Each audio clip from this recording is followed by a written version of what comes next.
knee pain can become a daily annoyance. Knee pain can make walking upstairs or getting down on the ground uncomfortable and difficult. It can make us fear moves like squats and lunges so much that we can simply stop doing them altogether. It can hold us back from training intensely. Knee pain can cause us to simply no longer enjoy the activities we used to love, like running or jumping. And the worst part is, often we've done a ton of things to try to address the problem. We focus on all of the muscles right around our knee, trying to strengthen everything to improve our knee stability. But all too often, this not only doesn't provide the lasting relief, but it actually backfires. So if trying to strengthen the muscles right around your knee isn't necessarily the answer, what is? How can you get rid of nagging knee pain for good? First, there are two joints you need to be paying attention to instead of just focusing only on your knees: your ankles and your hips. If there is immobility or instability at either one of these two joints, your knees are going to suffer the consequences. All too often when we lack mobility in one area, we seek out mobility from another. So if your ankles aren't mobile, you're going to search for mobility from your knees.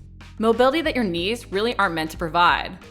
And instability at your ankles or hips is what can lead to improper alignment up and down your legs, causing muscles around your knees to even become tight and overworked, further perpetuating your aches and pains.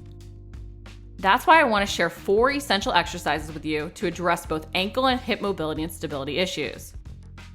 Improving your range of motion and stability of both joints can help you avoid perpetuating your knee issues and even alleviate the overload. Exercise number 1, knee-friendly ankle mobility stretch. Improving your ankle mobility, specifically your ability to dorsiflex or draw your toes up towards your shin, can go a long way in preventing your knee pain during squats and lunges, not to mention when you run or ride. Especially if you're suffering from knee pain currently, many ankle mobility drills can be uncomfortable as your knees will travel even past your toes. That's when this knee-friendly ankle mobility stretch comes in handy. Because the ball of your foot is up on a block or weight, you put your ankle into dorsiflexion before you even shift your weight forward. Most ankle mobility moves require your knee to move past your toe for the full range of motion. But because of the starting position, your knee doesn't have to travel forward that much for a full range of motion. This can help alleviate some of the pressure on your knees as you work to improve that ankle mobility. Keeping your heel on the ground with the ball of your foot up, shift your weight forward as much as you can. If your heel starts to lift, you've gone too far. Then shift back and repeat. Exercise number 2, single leg toe raise calf raises. It's key you activate any weak or underactive muscles if you want to maintain the range of motion you are working hard to build.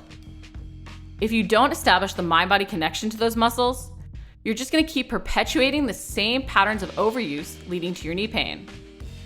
Having mobile but also stable ankles is key if you want to avoid injury. That's why it's key after you do any mobility work that you do activation moves to strengthen weak muscles and work to maintain that range of motion. And especially if you've had issues on just one side, you want to address the imbalance with imbalance prehab, which may even mean doing this move only on one side or more reps on the side at least. I recommend having your hands on a wall or something to help you balance so you can focus not only on driving off the entire ball of your foot for the calf raise, but also so you can focus on dorsiflexing your foot as much as possible as you move to your heel. Make sure to move slowly, lifting your toes towards your shins to sit back on your heel before lowering your foot to the ground to press up onto the ball of your foot. Don't just rock and use momentum. You can also do this as a bilateral move instead if both sides need equal attention. Exercise number 3, TFL foam rolling. The TFL, or tensor fasciae lata, is a hip flexor muscle that is a common culprit of not only hip pain, but also knee and even ankle pain. This muscle can have a far-reaching impact because of its connection to the knee through the IT band. So if you're a runner who's had IT band or knee issues, you need to include this move as part of your warm-up. When the TFL becomes overactive and tight, it can also try and compensate and work when your glute medius should actually be the prime mover. This perpetuates what has also been called gluteal amnesia. It can inhibit your glute medius from working correctly to support and stabilize your hip, which can also lead to further knee issues. This simple foam rolling move is key to use even before glute medius activation exercise, as it will help you relax the TFL so it isn't as likely to try and engage and take over. Place a ball on the lateral side of your hip and lie slightly propped up on your side with the ball pushing in towards your hip socket. Relax as you hold. To help the muscle relax and release itself, lift and lower your leg to tense and relax the muscle. You can prop yourself up more fully or lie fully on the ball depending on how much pressure you want to create. Make sure you can actually relax as you hold. You don't want to tense against the pressure. You may even find standing to hold against the wall is better pressure to start. Exercise number 4, extended range of motion side-lying leg raises. Improving your hip stability will help protect your knees. That's why it is key you include moves to help activate your glute medius. The glute medius is a key hip stabilizer, not to mention strengthening it will help prevent your TFL from becoming overworked. Because a tight and overworked TFL can cause hip internal rotation and external tibial rotation, it can lead to our knees caving in during things like squats. It can cause tracking issues so that your hips, knees, and ankles aren't all in proper alignment during even exercises like lunges.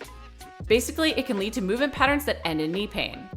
By strengthening your glute medius, you can prevent this improper movement pattern. And that's why moves like side-lying leg raises or abduction exercises are so key to include.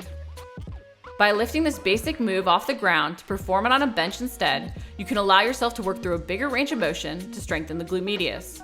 This is even a great way to progress that basic move from the floor without adding loads. Just be conscious you do actually feel your glute medius working and not your TFL taking over.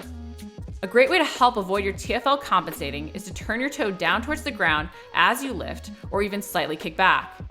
The internal tibial rotation can help inhibit the TFL, while the kick back can slightly engage the glute max. Using these 4 moves, you can improve your ankle and hip mobility and stability to help prevent your knee from suffering the consequences of issues at these 2 joints. You can also choose to include 1 or 2 of these in your warm-up routine, or combine all 4 for a quick mobility series. Even just 1 to 2 rounds through, working for 30 to 45 seconds per move or side can go a long way. If you liked the video, make sure to like it, comment below if you have any questions, and subscribe. We're posting new videos